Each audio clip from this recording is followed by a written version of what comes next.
All right, so we're back, and as we wait for people to come back in, another glitch monster there, Solana. I guess it's appropriate that the ghosts are permeating through. Yeah, that way people can't hear that big blankety blank spoiler you just dropped. And well, I just saved myself, I guess, on that one. So yeah, there was. Hold on, I'm trying to find the show. What are you trying to on find? Spreaker. On just SpaceboyUniverse.com, and then click the chat bubble, and bam, you're back in, I guess. So we're waiting for people to show back up. I'm waiting for myself to show up. Hello, Bob. Sorry about all the confusion. I'm glad you're back. The app froze up that broadcasts. Yeah, and I know why it did it. It's because I opened up the SpaceboyUniverse.com site while I have the Spreaker chat thing or Spreaker application open. And I told them in chat to leave that chat and come to the new feed. I think they're both Flash based, and so you had a collision of flashes, and I guess once again, don't get me started on Adobe Flash. Oh dear Lord, because I had a big fight with it at work this week. So okay, so as people start rolling back in. Do you want to take it up? And I won't tell anybody about spoilers. Let's start over from the break. All right. We're on the pros, the good stuff about the movie. With one thing I really enjoyed was the heartwarming cameo and the other cameos of the original cast. And we won't say who, what, where, and how, but it's satisfying. You'll get to see, with the exception of, what's his name? He was in the second Ghostbusters. He was the Keymaster. He's not in it, of course. Yeah. But he's not in anything anymore because he has so much money. I cannot believe I just drew a blank on Yeah, he's another one as SCTV. Honey, I Shrunk the Kids. He made so much money off those movies, he retired. That's what I heard. He made so much money. He was in Doug in SCTV, Great White North with the McKenzie brothers. Yeah. Why can't I remember his name? I cannot remember his name, but you know him. Yes. He was in the Ghostbusters too. So very satisfying. And as we say, don't get up and leave. Rick Moranis. That's it. Don't get up and leave when the credits start. That you'll miss a cameo or two or maybe. So.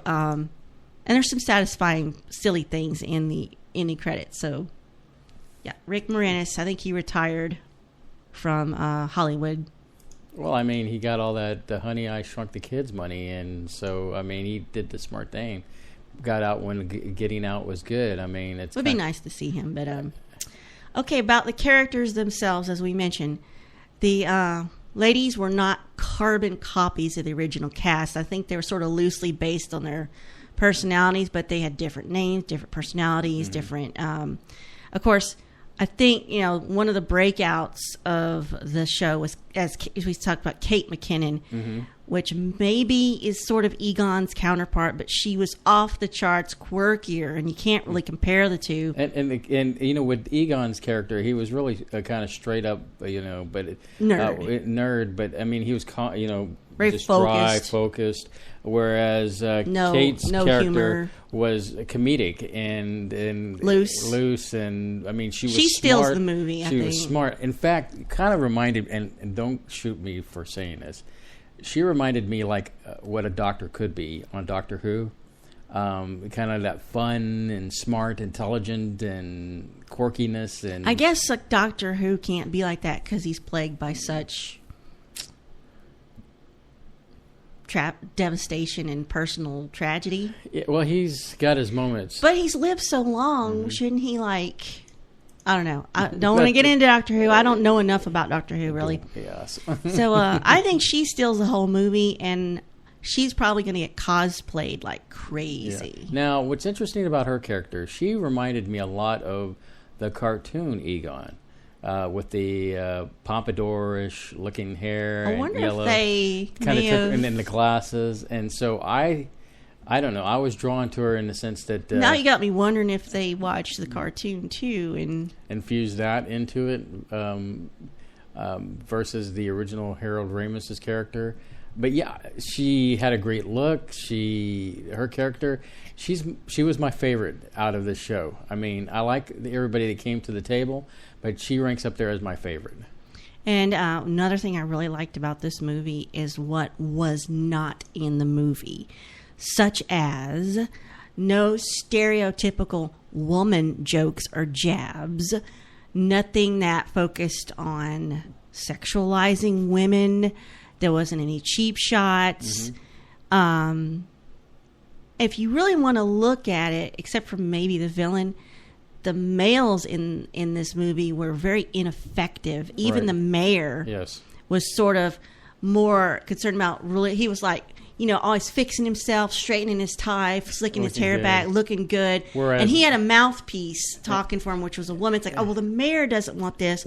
They don't want that. We don't want this. You get the impression that she was really the person pulling the strings, and he was just a puppet in a way. But yeah, I kind of like that dynamic because it was like she was kind of controlling everything. And even though they didn't, and what I like about that character is that they didn't make her out to be the B word. Mm-hmm. But yet it was kind of like, oh, I don't like her. But, it was like, I don't like her to the point where, it's like, dang, girl. I mean, it wasn't one of those moments, So it was kind of like if you could like somebody that is not not as much as what you did earlier. I didn't realize I was that entertaining. But yeah, I like that there was some things missing that shows up a lot in other film and TV. That's like, oh, she must be on her period or something. You know what I'm talking about? That sort of thing. I know what you're talking about. That was just like totally left out, and like, thank God that's not in there. But like I said, the males are sort of ineffectual. Kevin was mayor. The mayor was, and he had that woman that sort of spoke for him. And you pointed out, I didn't know who she was, but you pointed out she was an SNL cast member, and she sort of spoke for the mayor and on behalf of the city. And it's, I don't know. In that way, this is supposed to see as putting males down. I don't see how putting males down. I don't know. I won't even get into that. I just don't. But the plot of the movie borrowed a lot of things from the original two movies, but not too much that it's not its own movie. Mm-hmm. It's not a carbon copy. But in a way, that's kind of its weak point, in that I felt it needed more. It needed a little bit more to chew on. We needed a little bit more of the wonder and fascination and build up and tension. Right. So that was sort of missing. I don't know if that was just a deliberate choice to make this more of a fun movie, but they didn't have a lot to overcome. They didn't face the opposition that they did in the other Ghostbusters. They got thrown in jail, didn't they? Yeah, they got thrown in jail, and they says, we're going to have to fake arrest you now, and this. So they didn't really have enough at stake. They didn't have to overcome some really difficult odds to save the day.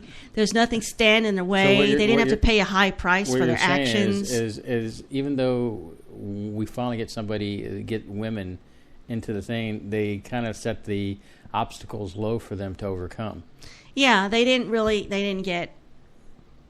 have to deal with any harsh consequences of their action, or like the fact that half of the city got destroyed and they didn't get blamed for things, like in the other movie.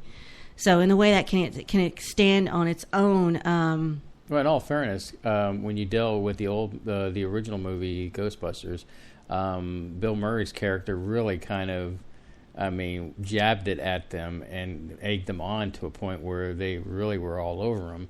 Whereas this cast didn't really kind of egg it on. There is one scene where one of the characters is trying to warn of the impending doom, but it doesn't come across as like, say, the original, where, yeah, you're absolutely right, where, okay, we're going to throw you in jail, and all seems lost, and we have the EPA has shut us down, or that kind of thing. Yeah. What did you think about the equipment? It was a little different.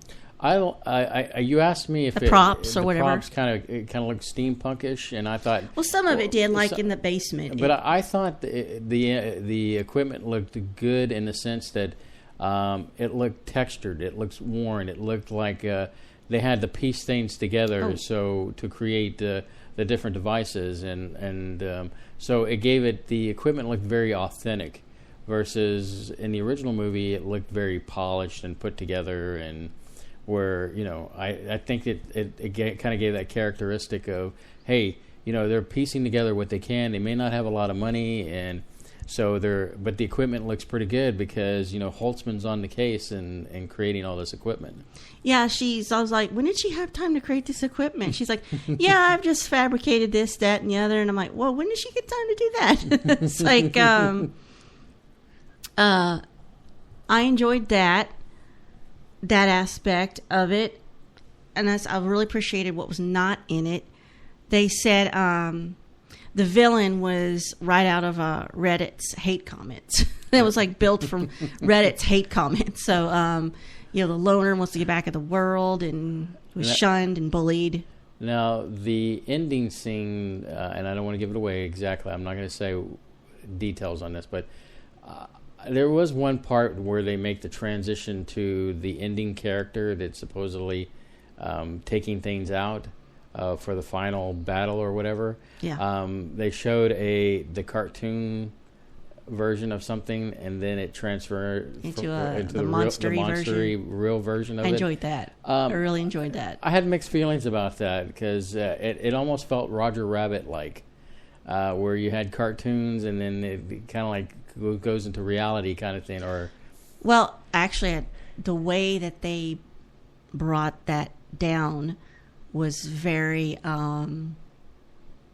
blatant as a jab at men, maybe. Oh, I know. When the defeat of the It's let me just put there's one easy way to disable a man. Let's just put it that way. If you've seen many fail videos of kids on skateboards and stuff, you'll know what we're talking about. I mistyped our phone number in chat. Let me just straighten that out. It's 713-701-5214. Okay. And I put that down to being hungover from this headache. So 713-701-5214 if you want to talk about this, or if our Skype is working. Well, I don't know. I just missed a call, so if they want to call back. Please call back 713-701-5214. I don't think I was quite ready to take calls yet, but... it's because he wasn't looking. Yeah. So do you have any more pros on there? For as the pros, and it can stand on its own. You don't need to watch the originals to get this one. If you for some reason, never saw the originals. Mm-hmm.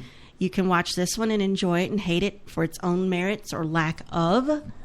Or you can just add this to, fan fiction if you want. Fan fiction. Caller, you're on the air. Who's calling? No. Oh. Can you hear me, caller? Maybe let's see here. Caller?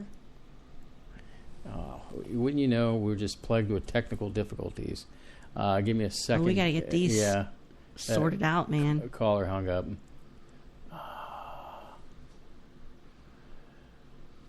So, actually, caller, try to call back again, and let's see if we can work something out with you. And on top of the... I think this is because we slept late. We're just not with it. He's pulling cables and looking around, and we need a new mixer board, I'm told. Yeah, we need caller, can you hear us now?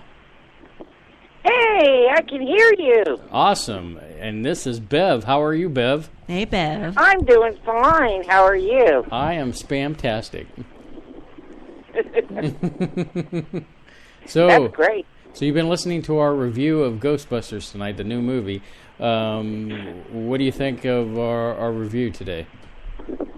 Well, I can't wait till it comes out so we can, see it ourselves. Mm-hmm. But, Bob had made the comment about he thought that the girls were portraying the sibling or the not siblings, but like daughters. Daughters. Yeah.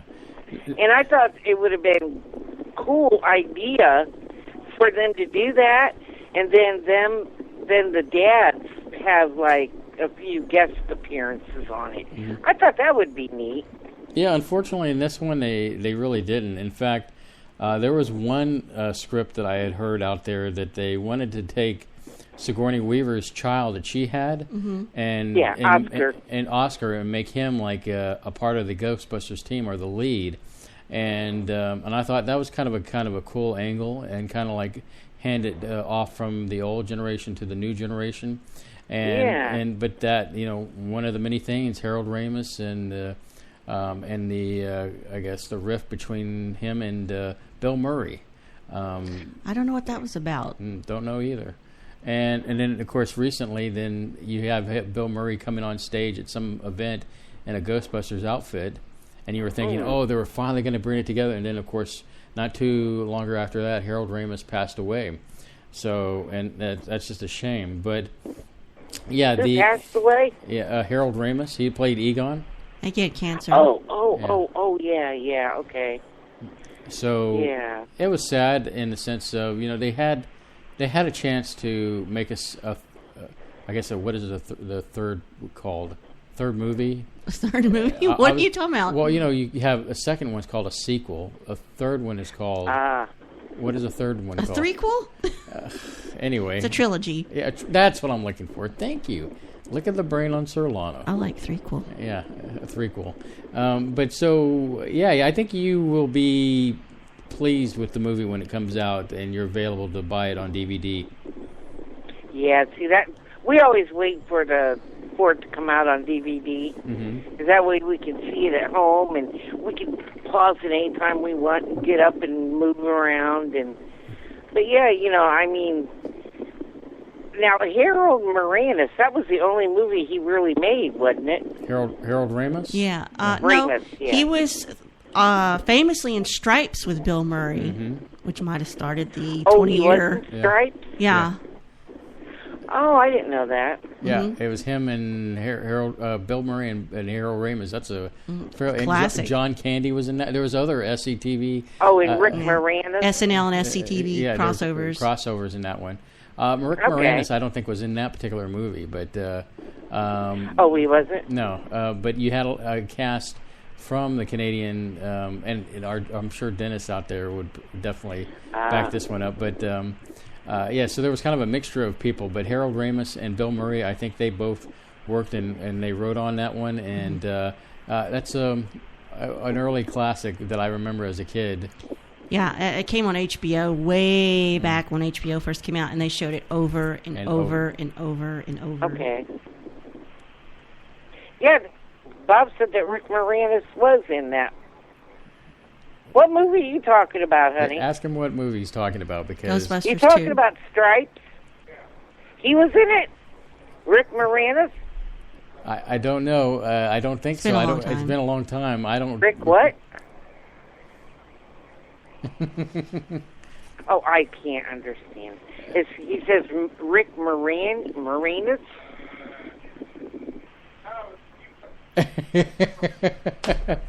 I said Harold.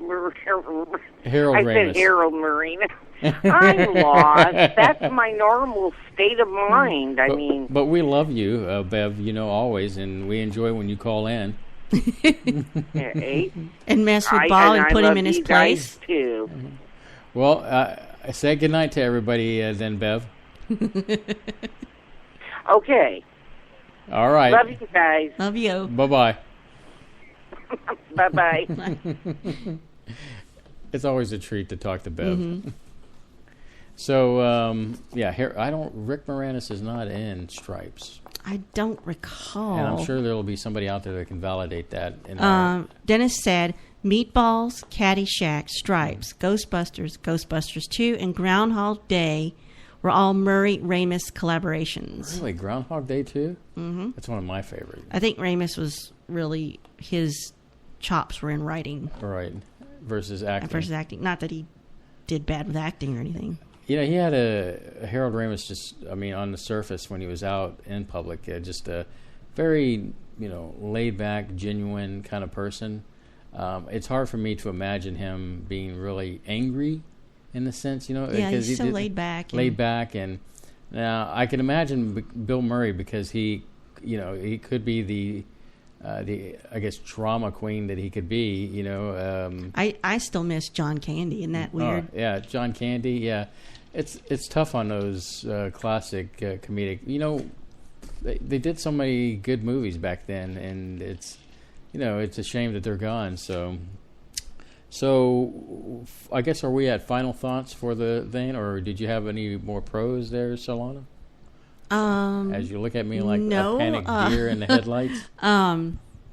Before I start rambling on about. That's fine. I feel a little guilty because I didn't actually write show notes until an hour before the show. I couldn't really do anything until we saw the movie, and we didn't see the movie until this morning. And then the headache happened, and so I apologize for the unprofessionalism from my end. But I guess let's take a quick break, and when we come back, a short musical interlude. And I promise not to open up any other websites Or leave the room. Or leave the room. And this next song goes out to Jean Fateau.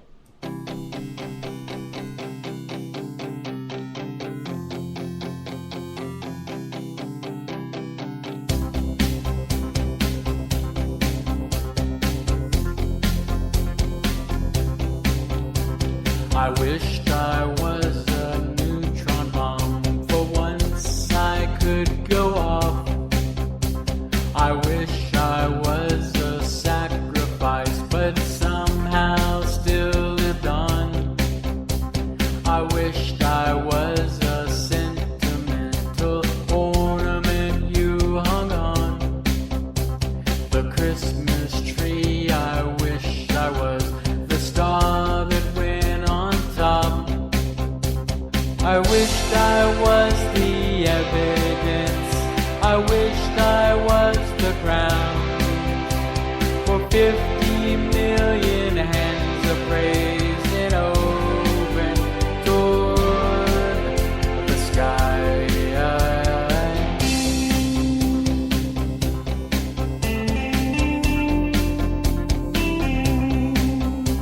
I wish I was a sailor with someone who waited for me. I wish I was as fortunate as me. I wish I was a messenger and all the news was good. I wish I was the full moon shining off of Camaro's hood.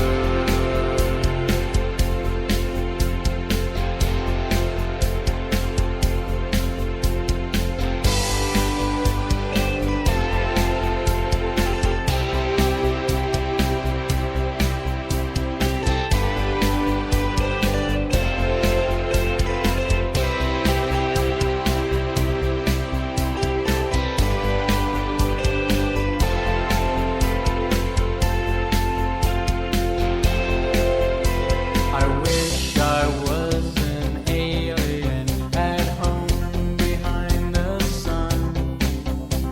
I wish I was the souvenir you kept your house key on. I wish I was the pedal brake that you depend on. I wish I was the verb to trust and never let you down. Never let you down.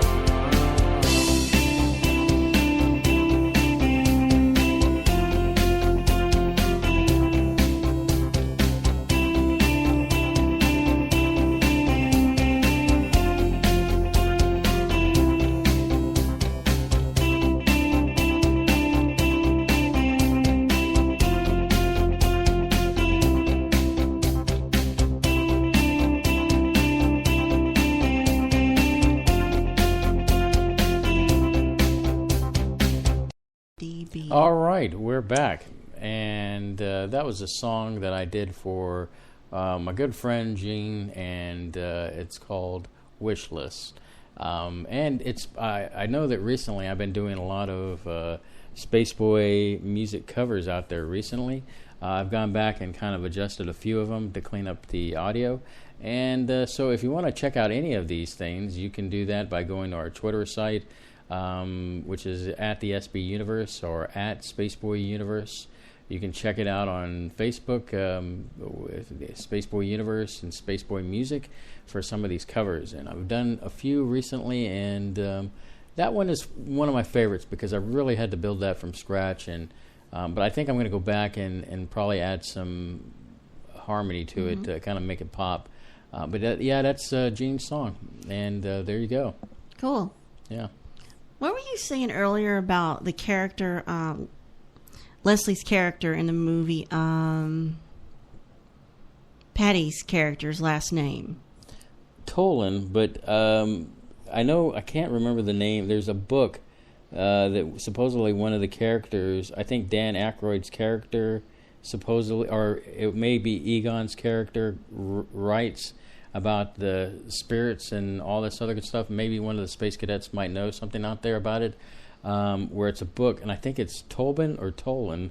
But anyway, Patty's, or Leslie Jones's character is named Patty Tolan, and I hadn't had a chance to research that part and maybe see that there was a kind of a connection. You there. wondered if her character's last name was the same as that name of that book. Exactly. Reference, kinda, and I'm like, that would be a strange kind of a thing, wouldn't it? Which is kind of not too far fetched, because Patty in this show is like she knows everything. She knows about this. She knows about that. The rich history of New York. And oh, by the way, you're welcome, Gene. Anything for you, my brother. So. But yeah, I loved Patty. Patty was a great character in this, and she decided she was going to be part of the team yeah, and just deal with it. I mean, yeah, she showed up and is like, okay, I'm in the club, kind of thing. And so yeah, you will not be disappointed by her character. But of course, my favorite character out of all of them was Kate McKinnon's character, Holtzman, and I enjoyed it. There's one scene in there that I don't want to give it away, but it's just it cracks me up because it's a classic comedy routine that I remember from seeing from some other movies, and of course her comedic style is just spot on. And like I said, if you get a chance out there, peeps, go ahead and you being all hip, peeps. Well, I can get down with the best of them. Look up YouTube and go to SNL and look for her, Kate McKinnon. Yeah, and where she's being interviewed because she was a UFO abductee, and her character is just really funny. It kind of shows her chops as far as her acting for comedy, and you should definitely check that out. What else you got there, Solana? I just thought that was interesting, if that was some kind of Easter egg to put in with her last name. Yeah, I thought so too, because now I'm going to have to go back and check it out and see if indeed if there is a connection or not, and we can only go from there. I liked earlier how everybody was talking about some of the other movies, characters that have passed on. Rodney Dangerfield was another one. I loved him in Back to School. Yeah, that's probably one of my favorite ones with him, which had a very young Robert Downey Jr. in that one, and that was a classic movie. I only remember Robert Downey Jr. from Weird Science. Well, Weird Science was another classic for me. Him and I can't remember. I forgot his name now. 16 Candles, Breakfast Club. And you don't have to write it down on paper to remind me who the character's name is. No, I'm getting ideas. Oh, I see. I'm sorry. But yeah, I can't remember his name. The blonde kid is Anthony Michael Hall. There we go. Don't ask me who the other kid was. He's nobody. Yeah, I never saw him again. And then you know who else was in that movie? It was the guy from Aliens. Man, I don't know why my brain is fried at this second. It's just a day we've had. We just with a headache and getting up so early. He was in that tornado movie, and Tornado. Yeah, well, Bill Paxton. Bill Paxton, man, please forgive me, everybody. Game over, man. Game over, man. What are we gonna do now? But yeah, he was in that movie Weird Science too. So just classic movies. I remember good times, movies like that. And but yeah, I guess I got into this because of Actors Gone but Not Forgotten kind of thing. And Rodney Dangerfield was definitely fun to listen to and watch. I've always, I've been pleasantly plump myself, and there's a line in that movie is, if you ever want to feel thin, hang out with fatter people. And that's a Rodney Dangerfield line, if I've ever heard one. And so, yeah, good stuff. He, I think the closest counterpart he might have had with the way he did his timing and the type of humor he did would have been Joan Rivers, with the way she kind of put herself down in a way that, his style, his... Right. Well, I think she comes from around that time. It's sad that she...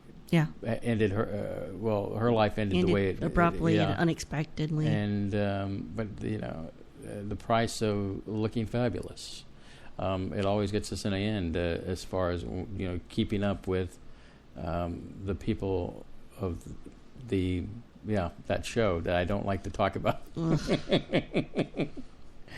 So, what else you got on your mind there, Sarah? I would love to somebody to make an animated series, Keeping Up with the Cardassians, have it be a Star Trek pop culture show. I try hard not to, be mean about it, but it's just, it's like we live in a world that's just really topsy-turvy. It's all upside down, and yes means no, no means yes, and people like that, it just amazes me. So, take my wife, please. Pum. Let's see here. Oh, they were talking about SCTV there in the chat, and I was thinking about some of the classic things. I loved Ed Grimley. Well, James, Bill Paxton didn't die in Twister. No. That was the tornado movie. He survived with Helen Hunt. Oh, that's the tornado movie. Yeah, I couldn't remember the name. But yeah, it was Twister, and that was a blockbuster when that came out. Unexpectedly. Yeah. I don't think he died in that polygamy series, did he? I wouldn't know. There was a thing he did on HBO. I can't think of it. I'm sure why. Bill Paxton died 3 times in Alien, Predator, and Terminator. Yeah, well, of course. Well, in the new Terminator Genesis, he doesn't die. Well, it's not Bill Paxton. It's somebody that's supposed to look like his character from whatever. If you time travel, it makes your mind melt. Yes, I agree. Is that good? Yes, it's good. It looks refreshing. It's got cherry in it. I buzzed through my drinks, and I need some water. Well, this is not diet, so... No. I don't want your diet. I mean, your regular. Yeah. So, and last time I had a Dr. Pepper, I think about had a heart attack. Yeah. What was that day you drank 3 things in a row? All right. Here. Oh, my gosh. Remind me, your Ecto Cooler's still in my purse. Well, I'm not going to drink it. It's going to go on the shelf. So, yeah. Full? I bought it for the simple fact of, going with the other can that I have on the shelf with the Slimer I just got from Funko Pop. Yeah. Yeah. So, but, I did go to Jack in the Box. I just had to get out of the house, and so I went for lunch there. And, they have these, I don't know if everybody's experienced the wonderful sensation of drinking from the freestyle vending machines that are soda dispensers that they have. It was actually created by the guy who created the Segway. Yeah, you told me that. There was an interesting thing on Netflix talks about him and the creation of this device, where he was trying to get drinkable water to third world countries, and then of course he went to different places, and then of course he went to Coca-Cola, and then said, hey, we haven't really updated our soda fountain machine in some time now. Could you see what you can do? And then bam, now we have where you can go up to I guess whoever has these drink dispensers and get any kind of variety of soda to speak of. I like it because I like to drink Diet Barks root beer every once in a while because it's got bite. Plug. And then of course there's Diet Dr. Pepper with cherry. That was delicious. And I had 3 32-ounce cups of that. Needless to say, later that evening, I felt like my heart was going to explode because of all the caffeine I had from the three different things. So let this be a cautionary tale for those who drink caffeine. It may taste good, but remember, limit yourself to maybe 2 or 1. Yeah. I've been in that situation before. Caffeine used to not bother me, and then all of a sudden there's this shift in my life where if I have too much, I cannot physically handle it. I don't know what happened. It's like my whole life you have caffeine, and then now you can't have it anymore. So, well, the upside is since I've had an extended vacation thrust upon me, I've had the opportunity to drink a lot of water, and it has helped me. I think I've lost over 20 pounds, and I like that. What are you agreeing there, or what? I'm trying to be supportive without being bitter. I mean, you admitted that. Well, you definitely tell you lost weight. Yeah, you can, especially in your face and your neck. I'm trying to think how many cups. We have these they're Arctic cups. And they're, I don't want to call them knockoffs of the Yeti cups. Well, I was told a guy who worked for Yeti actually left there and started his own company based on the design. And it was designed here in Cypress, Texas. But they're really great. They're stainless steel. And so what I do is I fill that thing up.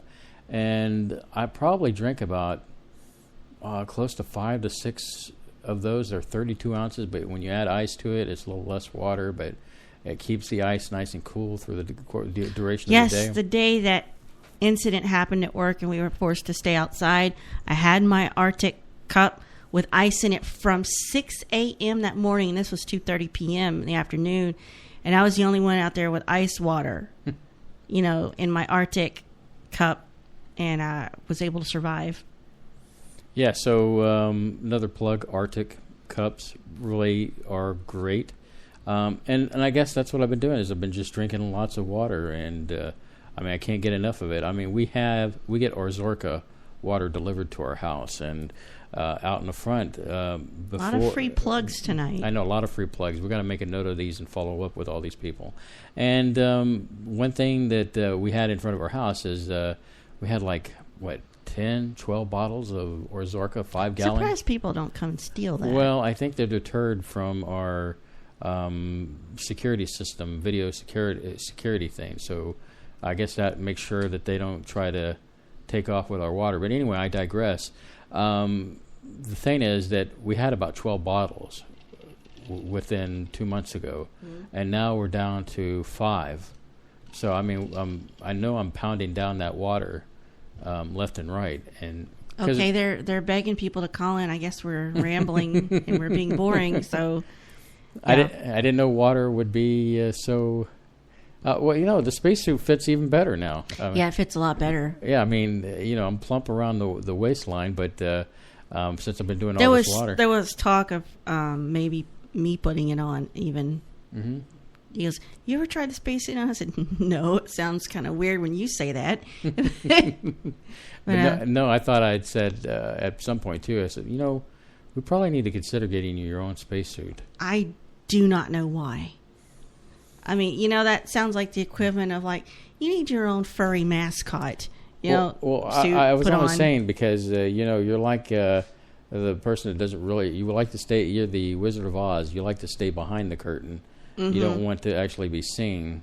You'd rather do all the special effects and everything in front. And yes, I would. I would like to be the puppet master. But you don't follow directions very well. No. Well, not necessarily true. We've made some changes, and hopefully they're getting better, and it's all for the good. But hey, let me get back to Ghostbusters while we have a few more minutes left in our schedule here. This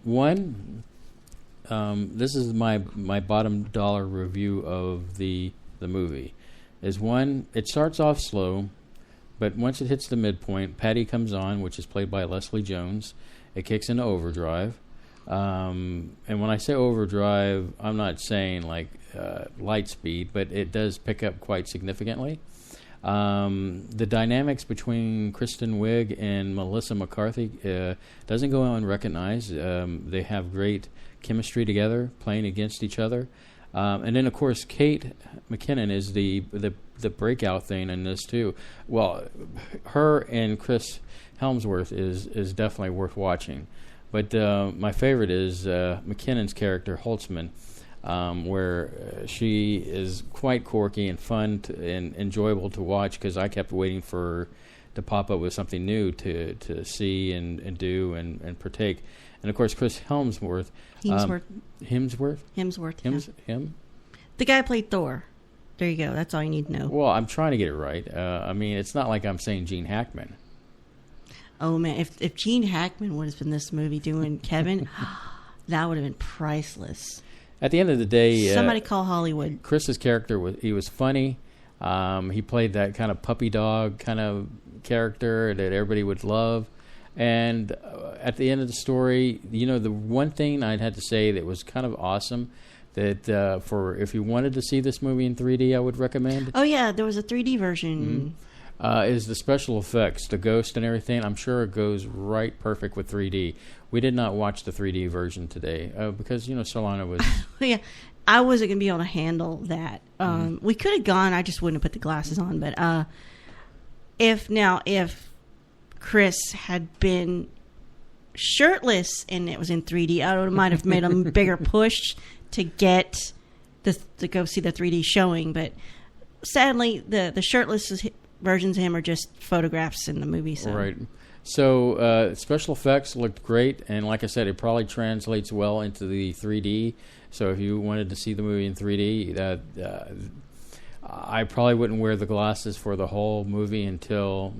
I mean, one scene at the very first half, and then all the special effects would be towards the end of the movie, with all the ghosts and everything. So that was, you know, the special effects out of this world. It was good to see. Honestly, didn't seem like there was much ghost stuff in it to me. You know, not until pretty much the second half of the movie. It was cool to see Slimer, and no more spoilers. Man, it's just weighing me down. Well, I didn't say there's more to Slimer than I'm. Yeah, telling. There's a surprise, and I think that there's been trailers with Slimer out there, so I don't think. Yeah, I don't think give away any I'm not giving additional. I promise I won't. Just know that Slimer is in the movie, and if you've seen trailers, he's there. So I'm not giving it away by announcing that. It's cool to see him. Let's see what else. And I like the fact that the movie was relatively clean in the sense that it wasn't vulgar in language. It didn't have adult situations. No cheap shots at women. No cheap shots at women. Well, I mean, they had some shots at men, but I think it was warranted in the sense that... it's your turn, guys. It's like your turn. Turnabout is fair play. So you can take it. Yeah. So it was great to see women... Oh, that's one thing we forgot to mention that was sort of odd. Talk about before the movie even started, the trailers. Oh, the trailers. Okay, so when you go to a movie, and let's use Star Trek as an example, because you to go to the movie, you see Star Trek. So what kind of movies do you think are going to be in the previews? Sci-fi, epic, fantasy. Yeah, they're going to be kind of related to what you're about to see. Something edgy, something kind of blockbustery, exactly. So, Solana, what was one of the main movies that we saw in the trailers today? Let me think. I remember the one about this touchy-feely space movie. Well, that wasn't too bad. What else? I can't remember. Mr. Darcy. Oh, the third Bridget Jones, which I will not be seeing. But despite the fact Colin Firth's in it again. So you have movies like that, Bridget Jones's Diary number 3, threequel, and then you have that's actually a threequel, unlike Ghostbusters, which is not part of a trilogy. Mm-hmm. So and then you had movies like the space movie with the. The Space Between Us, which is a sort of a touchy-feely sci-fi thing. That one wasn't so bad. I thought it was kind of interesting, and it'd be worth seeing in some format. But once Some again, format. it's touchy-feely movie. Another touchy-feely movie. Are you trying to avoid saying chick flick? Well, I don't want to say chick flick because I'm trying to think of some new terminology that fits the thing. But yeah, it's chick flick kind of material stuff that... Because, I just admitted I'd go see The Space Between Us. And here I am. I'm a guy, but It's a sci-fi aspect it's to it. the sci-fi aspect of it. I've seen Bridget Jones's Diary. The first one was good because it was loosely based on I know. that one which not much we cannot speak of. Jane Austen. Anyway, we But move on. for goodness, the guy's name is Mark Darcy. So the bottom line was the trailers were like, okay. Underwhelming? Well, I don't want to call it overwhelming because I think Underwhelming. they were geared to a Female. demographic, and that would be a female audience. And so I get the impression that they were definitely aiming Ghostbusters to be more for a female audience, which is good. And I saw that. Great, I saw that fine. preview for Bridget Jones and went, yeah, I'm not going to see that. At the end of the day, I didn't feel like my masculinity was lost on this movie. Yeah, you survived it. I mean, it was a decent movie. I enjoyed it. You seem to like it. Mm-hmm. I mean, It's fine. Yeah, and that says a lot because you're not much of the. And in this dynamic of our relationship, I'm the movie guy, and you're more like, yeah. If you buy me some treats and stuff, As long as I'll there's go. something in it for me. See, as long as it's something, the selfish aspect of the movie going experience, and I don't mind getting you hooked up with all the treats. It can't be all give. So anyway, it means well that the fact that you really thought that this movie was decent and Yeah, it's worth seeing. I mean, if you're looking to get out and go with friends or your kids to see a movie, it's So, okay. real quick, Rotten Tomatoes gave it a 73. Audience members only gave it a 52%, Which is still higher than Batman versus Superman for both figures. Well, I'm not too pleased with that. Refer to our podcast on that one and our archives and all that good stuff. But at the end of the day, if you were going to give this movie on a scale from 1 to 5 rocket ships, that's our term, rocket ships. You're nutty. Don't even try to spin this into something else. I'm not. How many? 5 meaning the best rocket ship that you can get, and 0 like you're not going to get to Mars. I'll give it 3.5 proton packs. And I said, don't give it anything else but rocket ships. But I guess it's just as well you gave it a proton pack. Excuse me. That made me laugh. I'm going to give it a 3.5 rocket ships. You're not just copying me. No, because I really think that There's some room for improvement. there was definitely room for improvement. I love the fact my childhood isn't destroyed. It's still very well intact.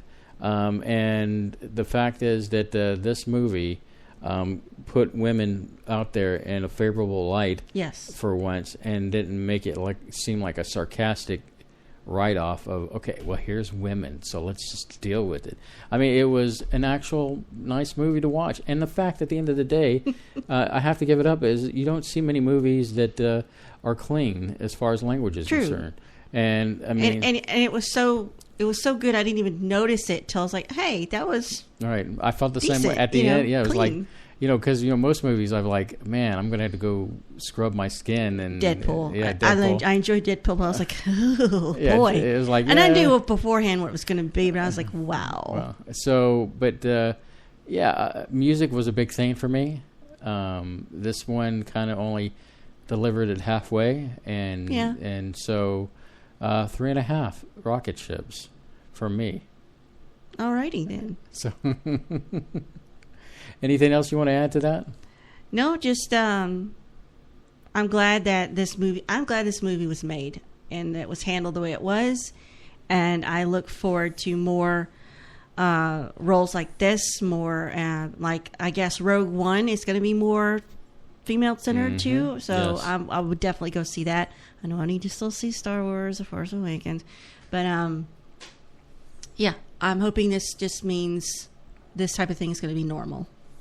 Well, I guess it's kind of setting the course of the future, and so I look forward to seeing toy advertisements showing young women. We could get the playing. Funko Pop figures because they're out for this movie. All right, so we're running into the closing up of the final thing of the show. Next week is the release of the new Star Trek movie, which Star Trek Beyond. Yeah, we're going to go see that. But what's also cool is that we'll have Manu Intiraymi on. He was on back in February, but he's got lots of stuff to talk about. And boy, does he, because he's like every 2 minutes he's on. Yes, we Facebook. follow him on Facebook, and he is live every hour on the hour, it feels like. Yeah, so, I mean, we've seen the world through Manu's eyes. Not putting him down, but I'm just saying, it's just funny how he's really dedicated to getting the word out there. And hopefully he might bring a guest or two with him. We can only hope and see that. Be very Trek-heavy weekend. Yeah, it'll be definitely Trek-related. And then, of course, we've got things coming up. You just have to check our schedule. It's on the website. Solana got that updated this weekend, so we're current.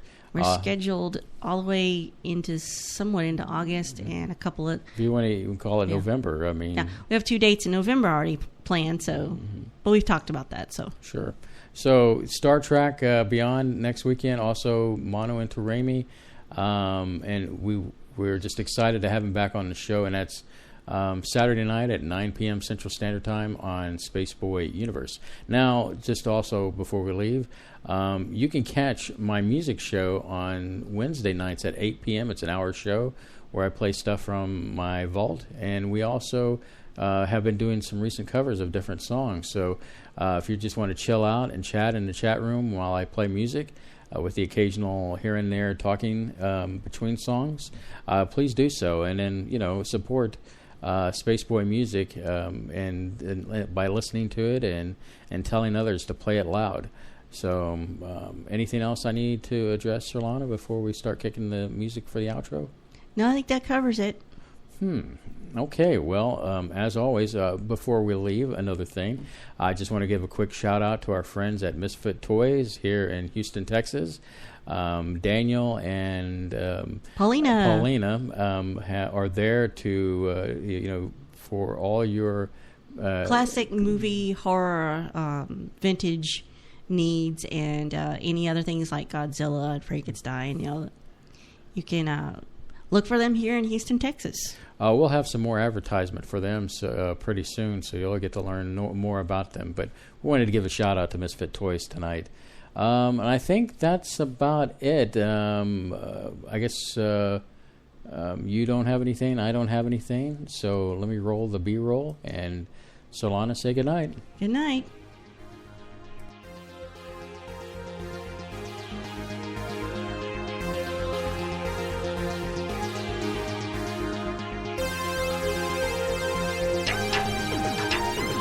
Spaceboy Universe is hosted by Spaceboy and Sir Lana.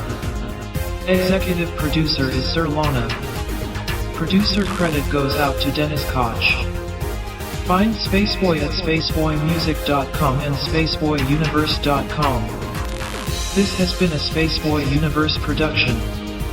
You have reached your final destination. Good night, Space Cadets.